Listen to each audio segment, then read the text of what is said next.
शांति। सुनते हैं प्यारे बाबा के 12 जून के साकार मधुर महावाक्य। बाबा कहते हैं, मीठे बच्चे, तुम्हें अभी ज्ञान की दृष्टि मिली है, इसीलिए तुम्हारा भटकना बंद हुआ। तुम शांति धाम सुख धाम को याद करते रहो। शिव बाबा ने हम बच्चों को ज्ञान की दृष्टि दी है। तो जब आत्मा को ज्ञान के चक्षु मिलते हैं, आत्मा के मन बुद्धि का भटकना बंद हो जाता है, आत्मा को अपने घर का ठिकाना मिल जाता है, शांति धाम सुख धाम का रास्ता मिल जाता है। तो बाबा कहता, बच्चे अब मन बुद्धि से शांति धाम सुख धाम को याद करते रहो। प्रश्न है आज की मुरली का, देवताओं में कौन सी ताकत है और वह ताकत किस विशेषता के कारण है? उत्तर है, देवताओं में सारे विश्व पर राज्य करने की ताकत है। वह ताकत विशेष एक मत की विशेषता के कारण है। वहाँ एक मत होने के कारण वजीर आदि रखने की दरकार नहीं। देवताओं ने संगम पर बाप से ऐसी श्रीमत ली हुई है जो 21 जन्म राज्य करते हैं। वहाँ एक राजा की एक दैवी फैमिली होती है, दूसरी मत होती नहीं। तो बाबा हमें देवताओं की ताकत बताते हैं कि देवता इतनी ताकतवर आत्माएं हैं कि वो सारे विश्व पर राज्य करते हैं। क्यों राज्य करते हैं? क्योंकि उनके अंदर एक मत है, बुद्धि में एकता है, आत्मा अपने स्वराज्य स्वधर्म में स्थित है। इसीलिए उन देवी देवताओं को वजीर आदि की आवश्यकता नहीं होती।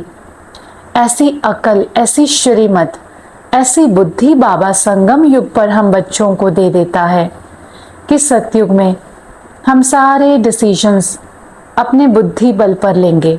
हमें वजीर आदि की दरकार नहीं होगी और वहाँ एक राजा की एक दैवी फैमिली होगी और कोई मत नहीं होगी। इसीलिए देवताएं सबसे ताकतवर हैं। और वो ताकत किसके कारण आती है? परमात्मा पिता के कारण, क्योंकि वो प्यारा बाबा संगम युग पर हम बच्चों को ऐसी पढ़ाई पढ़ाते हैं। गीत है, नैनहीन को राह दिखाओ प्रभु, पग पग ठोकर खाऊं। सब आत्माएं ज्ञान की आंखों से अंधे हैं, इसीलिए आत्माएं गाती हैं कि हे प्रभु, मुझ नैनहीन को ज्ञान के चक्षु दो, मुझे त्रिकालदर्शी त्रिनेत्री बनाओ, भटकने से ठोकरे खाने से छुड़ाओ। सुनते हैं आज की मुरली का धारणा के लिए मुख्य सार। पहला पॉइंट है, इस बेहद की सरकार को मदद करने के लिए कम से कम 8 घंटा याद में रहने का पुरुषार्थ करना है। बेहद की सरकार शिव बाबा, परमात्म सरकार को मदद करने के लिए, ईश्वरीय गवर्नमेंट को मदद करने के लिए क्या करना है, कैसे मदद करनी है? कम से कम 8 घंटा बाबा की याद में रहना है। याद में जो माया विघ्न डालती है उनसे घबराना नहीं है। दूसरा पॉइंट है, इस पुरुषोत्तम संगम युग पर ईश्वरीय संप्रदाय का बन ईश्वर की मत पर चलना है।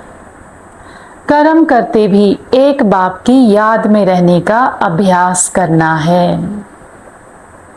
ये पुरुषोत्तम संगम युग है।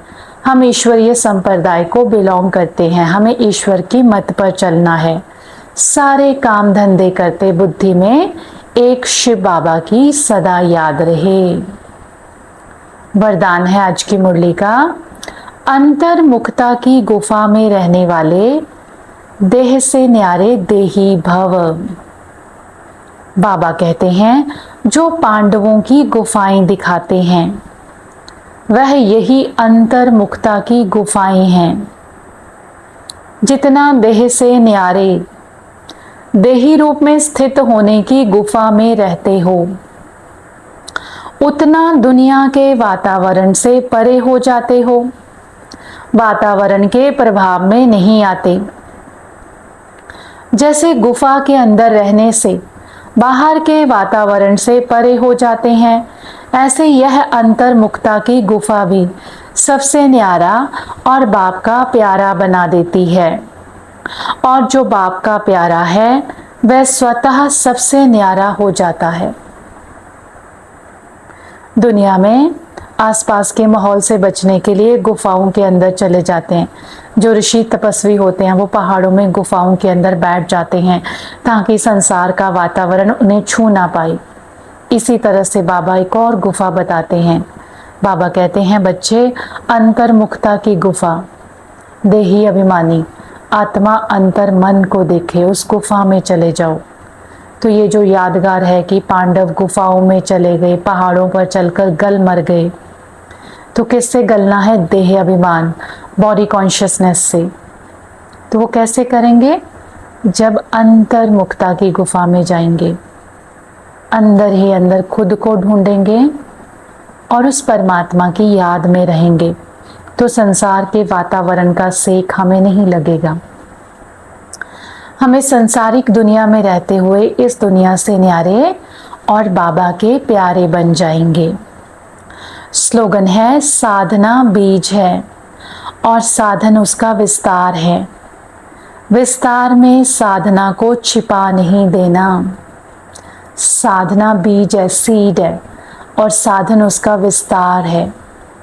बाबा कहता, कहीं साधनों की चकाचौंध में साधना को नहीं भूल जाना, तपस्या को नहीं भूल जाना, विस्तार में साधना को नहीं भूल जाना। सदा साधना तपस्या याद रहे।